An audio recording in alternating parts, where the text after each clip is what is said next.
तर नमस्कार विद्यार्थी मित्रांनो, आज आहे 16 फेब्रुवारी 2023 आणि आजच्या व्हिडिओमध्ये आपण 16 फेब्रुवारीच्या सर्व चालू घडामोडी या व्हिडिओमध्ये डिस्कस करणार आहोत. तर चला सुरुवात करूया. आजचा आपला पहिला प्रश्न आहे, कोणत्या राज्यामध्ये कॉफीमुक्त अभियान राबवण्यात येणार आहे? तर अलीकडे महाराष्ट्र या राज्यामध्ये कॉफीमुक्त अभियान सुरू करण्यात येणार आहे. इयत्ता 10वी आणि 12वीच्या परीक्षेत कॉफीला आळा घालावा यासाठी महाराष्ट्रात कॉफीमुक्त अभियानाचा नांदेड पॅटर्न राबवण्याचा निर्णय अलीकडे मंत्रिमंडळात घेण्यात आलेला आहे. मुख्यमंत्री देवेंद्र फडणवीस यांचे सचिव श्रीकर परदेशी नांदेडचे जिल्हाधिकारी असताना त्यांनी 2009 मध्ये हा पॅटर्न राबवलेला होता. या अभियानाचा मुख्य उद्देश म्हणजे प्रत्येक जिल्ह्यात अधिकाऱ्यांची पथके तयार केली जातील आणि पोलीस यंत्रणामार्फत परीक्षा केंद्राची झडती घेतली जाईल. तसेच जर अन्य ऑप्शनचा विचार केला तर राजस्थानच्या PCS परीक्षेमध्ये जर कोणी विद्यार्थी बसत असेल तर त्याला कोणतीही फी द्यावी लागणार नाही. तसेच उत्तराखंड PCS परीक्षेमध्ये जर कोणी कॉपी करताना आढळला तर त्याला आजन्म कारावास आणि 10 कोटी रुपयाचा दंड ठोठावण्याची घोषणा अलीकडे उत्तराखंड सरकारने केलेली आहे. त्यानंतरचा प्रश्न आहे, आशियातील सर्वात मोठ्या एरो इंडिया शो 2023 प्रदर्शनाचे उद्घाटन कोणी केले? तर अलीकडे आशियातील सर्वात मोठ्या एरो इंडिया शो 2023 प्रदर्शनाचे उद्घाटन आपले भारताचे पंतप्रधान नरेंद्र मोदी यांनी केलेले आहे. त्यानंतरचा प्रश्न आहे, भारतीय महिला प्रीमियर लीगच्या लिलावामध्ये सर्वात महागडी खेळाडू कोण ठरलेली आहे? तर अलीकडे भारतीय महिला प्रीमियर लीगच्या लिलावामध्ये सर्वात महागडी खेळाडू स्मृती मंदाना ही ठरलेली आहे. यांना जवळपास 2 कोटी समथिंग मध्ये यांचा लिलाव करण्यात आलेला आहे. ठीक आहे. त्यानंतरचा प्रश्न आहे, जानेवारी 2023 चे ICC woman of the month कोण ठरलेले आहे? तर अलीकडे जानेवारी 2023 चे ICC woman of the month Grace किवल्स हे ठरलेले आहेत. तर ICC men's of the month हे शुभमन गिल ठरलेले आहेत. त्यानंतरचा प्रश्न आहे, 12वा विश्व हिंदी संमेलन कोणत्या देशात आयोजित केला जाणार आहे? तर अलीकडे 12वा विश्व हिंदी संमेलन हा फिजी या देशामध्ये आयोजित केला जाणार आहे.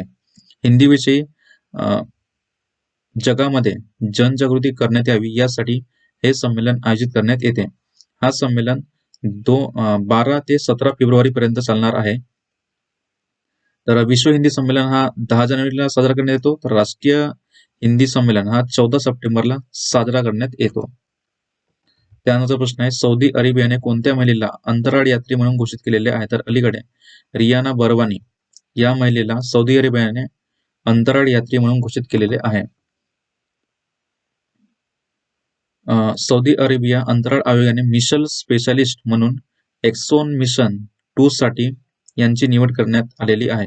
यांना स्पेस एक्स फाल्कन 9 रॉकेटमधून अंतराळात पाठवले जाईल. त्यानंतरचा प्रश्न आहे, वर्ल्ड बँकने तुर्कीला किती अरब डॉलर मदत पुरवण्याची घोषणा केलेली आहे? तर अलीकडे वर्ल्ड बँकने तुर्कीला 1.78 अरब डॉलर मदत पुरवण्याची घोषणा केलेली आहे. तुम्हाला माहितीच आहे की तुर्कीमध्ये जवळपास 7.8 रिश्टर स्केल इतका भूकंप झालेला आहे. त्यामुळे तिथे जवळपास 5 ते 6 हजारापेक्षा लोकांचा त्यामध्ये मृत्यू झालेला आहे. यासाठीच मदत म्हणून वर्ल्ड बँकने तुर्कीला जवळपास 1.78 अरब डॉलर देण्याची घोषणा केलेली आहे. वर्ल्ड बँकचा जर विचार केला तर याची स्थापना झाली होती 1945 साली. हेडक्वार्टर आहे वॉशिंग्टन DC मध्ये आणि याचे अध्यक्ष आहेत डेव्हिड मालपास. त्यानंतरचा प्रश्न आहे, लता लाजमी यांचे 90व्या वर्षी निधन झाले ते कोणत्या क्षेत्राशी संबंधित होते? तर लता लाजमी यांचे 90व्या वर्षी निधन झाले ते चित्रकार या क्षेत्राशी संबंधित होते. त्यांना शास्त्रीय नृत्याची देखील आवड होती. त्या हिंदी चित्रपट दिग्दर्शक, निर्माता आणि अभिनेता गुरु दत्त यांची ती बहीण होती. त्यानंतरचा प्रश्न आहे, भारतातील पहिली AC double decker electric bus कोणत्या राज्यात सुरू करण्यात आलेली आहे? तर अलीकडे महाराष्ट्राची जी राजधानी आहे मुंबई या ठिकाणी AC double decker electric bus सुरू करण्यात आलेली आहे. 8 ते 10 दिवसात आणखी 45 बसेस यामध्ये दाखल करण्यात येणार आहेत. 2023 अखेरपर्यंत जवळपास 200 इलेक्ट्रिक बसेस लॉन्च करण्याची घोषणा करण्यात आलेली आहे. तसेच 17 ऑगस्ट 2022 रोजी नितीन जयरामजी गडकरीजी यांनी यांच्या हस्ते या इलेक्ट्रिक बसेसचे उद्घाटन करण्यात आलेले होते. आमचा प्रश्न आहे, हुंडई मोटार इंडियाचे नवे सीईओ म्हणून कोणाची नियुक्ती करण्यात आलेली आहे? तर अलीकडे हुंडई मोटार इंडियाचे नवे सीईओ म्हणून यासकीना भाटिया आणि रेणुका सिंग ठाकूर या दोघांचीही हुंडई मोटार इंडियाचे नवे सीईओ म्हणून यांची नियुक्ती करण्यात आलेली आहे. तर याचा पर्याय क्रमांक 4, 2 आणि 3 हा उत्तर बरोबर आहे. नलिनी नेगी यांची नियुक्ती भारत पेचे नवे सीईओ म्हणून करण्यात आलेली आहे. त्यानंतरचा प्रश्न आहे, कोणत्या देशामध्ये गॅब्रियल चक्रीवादळाने धुमाकूळ घातलेला आहे? तर अलीकडे न्यूझीलंड या देशामध्ये गॅब्रियल चक्रीवादळाने धुमाकूळ घातलेला आहे. गॅब्रियल चक्रीवादळामुळे न्यूझीलंडच्या उत्तर बेटावर मोठ्या प्रमाणात पूर आणि भूस्खलन झालेले आहे. मुसळधार पाऊस आणि जोरदार वाऱ्यामुळे जवळपास 40,000 अधिक घरांची वीज गेलेली आहे. त्यामुळे न्यूझीलंडमध्ये आणीबाणी घोषित करण्यात आलेली आहे.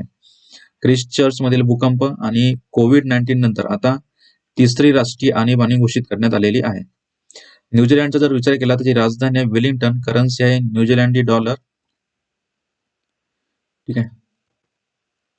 त्यानंतरचा प्रश्न आहे, बांगलादेशचे नवे राष्ट्रपती म्हणून कोणत्या व्यक्तीची नियुक्ती करण्यात आलेली आहे? तर अलीकडे बांगलादेशचे नवे 22वे राष्ट्रपती म्हणून मोहम्मद चुप्पी यांची नियुक्ती करण्यात आलेली आहे.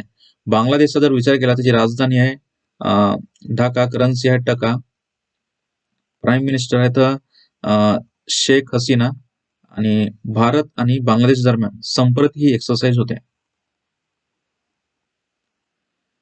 ठीक आहे. त्यानंतर आरिफ अलवी हे पाकिस्तानचे राष्ट्रपती आहेत, तर विद्यादेवी भंडारी हे नेपाळचे राष्ट्रपती होतील आहेत. ठीक आहे.